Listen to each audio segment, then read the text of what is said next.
તમને ક્યારે એવો વિચાર આવ્યો છે કે મારા લગ્ન કોઈ બીજાની સાથે થઈ ગયા હોત તો? હું સપનામાં પણ કોઈનું બુરું નથી વિચારતો.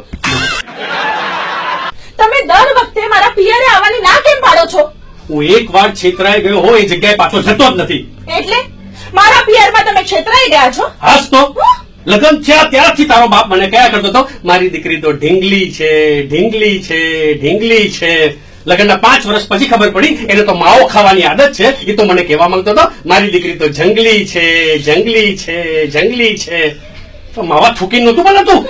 જો બાકી હોય તારો બાપો પાછો કર્મકાંડી બ્રાહ્મણ માવા ખાઈ ખાઈને લોકોના લગ્ન કરવા પહોંચી જાય.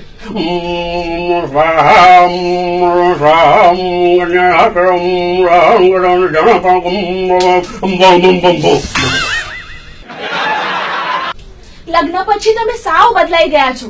મારામાં રસ જ નથી રહ્યો તમને. મેં પહેલા જ કહેલું મને પરણેલી સ્ત્રીઓમાં કોઈ જ રસ નથી.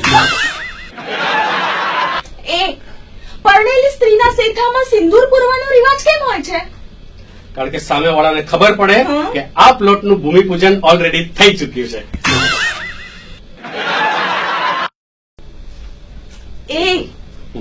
કાલે રાત્રે મને સપનું આવ્યું હતું કે તમે મને યુરોપ ફરવા લઈ જાઓ છો. હા, તો ક્યારે લઈ જાઓ છો? આજે રાત્રે સપનામાં.